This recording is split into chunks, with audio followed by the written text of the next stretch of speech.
compressors, equalizers, reverbs, delays, exciters, saturators, multiband processors, and the list goes on and on. And I'm sure you're asking yourself, but what should I use and when should I use it? The world of sound is deep and complicated, and there are thousands of things to learn. But everything we do as audio engineers follows one basic process that, if we master it, our mixes will sound amazing. Let's talk about it.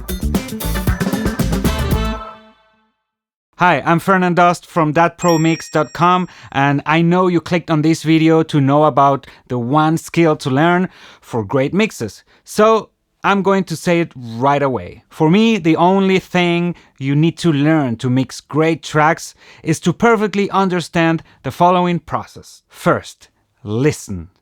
Second, recognize a problem. And finally, find the right tool or set of tools to fix it. And you know, this may sound so simple, but this is far deeper than what you might be thinking. Hear me out. On the right execution of this process depends our whole mix. You see, we're gonna repeat this process hundreds or maybe even thousands of times in a mixing session until the moment comes when we listen to the song top to bottom and don't find any more problems. Here's when we say, okay, our mix is now ready. And so most of the times when we make mistakes during mixing is because we are not getting right one or maybe some of the steps of this process. One of the biggest issues is that we have an infinity amount of audio processors, plugins, and different mixing techniques. And many times, especially when we're starting out, we tend to overprocess sounds. It could be that we process a sound just because we liked a certain new plugin or just learned a new technique without giving it a specific reason for why we're using it. When in reality, that sound or channel was perfectly fine as it was.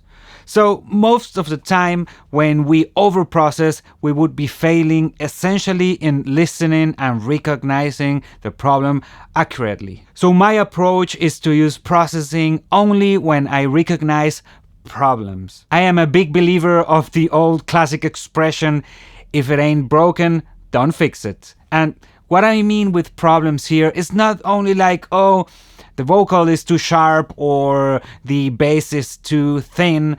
It's more than that. It's listening to what comes out of the speaker and knowing I want that to sound different than it does right now. But how do we recognize these problems and how do we learn how to fix them? Well, that is the million-dollar question, isn't it? There is a ton of content out there to help you learn, but there is a big problem with tutorials online.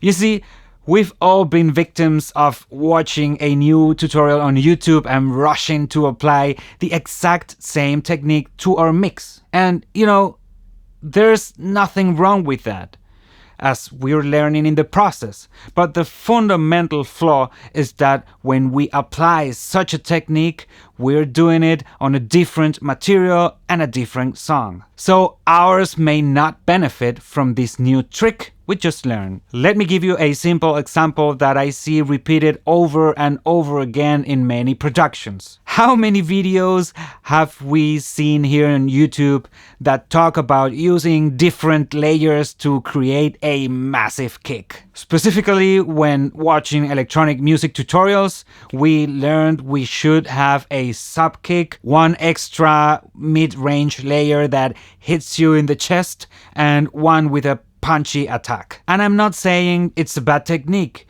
It definitely has its time and place, but it's not always necessary to go that far. Many times, just a bit of EQ and compression is enough to give it its place in the mix. And if it's well recorded or we chose the right sound, the correct volume, it's probably all we need. Instead of this layering process, which can be a bit tedious and complicate things, I recommend starting with a basic kick that closely matches the sound you initially wanted. Then, during the mix, I first listened in the context of the song. If I feel it still lacks some attack, I say to myself, aha, I think the kick needs more attack. So essentially, what I'm doing here is recognizing the problem. And now, what would be the next step? Right, pick the tool to solve it.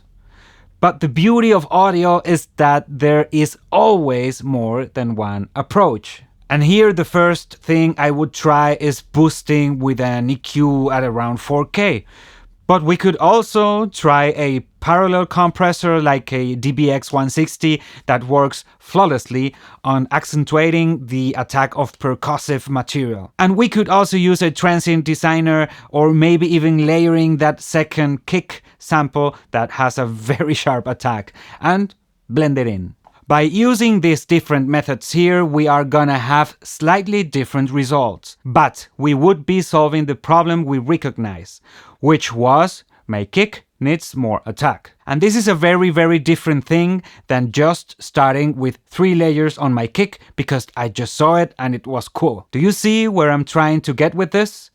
If we fail to listen and recognize the problem accurately, we either end up processing something that didn't need processing or leaving something unprocessed that actually needed attention. And these decisions ultimately make or break our mix. And even if we do identify the problem correctly, but we choose the wrong tools or techniques, we'll also fail to solve the problem in the best way possible. It's crucial to have a keen ear, understand the specific needs of each element in the mix, and apply the appropriate processing tool to achieve the desired result. Now, how can we ensure that we're choosing the right tools at the right time? Well, here's my answer. First, education. And like I said before, here on YouTube you'll find tons of tutorials that work great for this purpose. But don't forget to be careful, because before going all out and applying everything you see on YouTube, listen first. Try to identify the problem, and only if there is indeed a problem, apply the technique. Second, experimentation. Many times, while in the middle of a mix, an idea pops into our heads on how to solve something. For example, let's say the cymbals are too aggressive. We might think, what if I use a chorus here? Just let me give it a try. Maybe we really like the result, or maybe we don't, but if we do, then we can make a connection. Problem, aggressive cymbals. Solution, chorus. Gradually, we'll build a sort of an internal database with all the problems we have encountered and the various possible solutions we have. Having multiple options to solve the same problem is crucial, as we saw earlier with the kick attack sample. Sometimes one of the options we had doesn't work as expected, and we need to try another approach. This flexibility allows us to adapt to different situations and find the best solution for each specific problem. Having a range of tools and techniques at our disposal gives us the freedom to experiment and explore different possibilities. What works well for one mix may not work for another. So it's important to be open to alternatives and not get stuck in a rigid approach. Now, back to the concept of the internal database I just mentioned. It is precisely the development of this database, the one thing that, in my opinion, makes us excellent mixing engineers. And we do so by listening, recognizing problems, and finding tools to fix these problems. And this is the only process you have to master to become a truly exceptional mixing engineer. And our database should never stop growing. We always learn new things, and we need to be open to new techniques and processes. The key is to keep learning, experimenting, and expanding our knowledge. And one more thing. YouTube thinks you'll enjoy this video right here. So, I thank you for watching till the end, and I hope to see you there. Bye bye.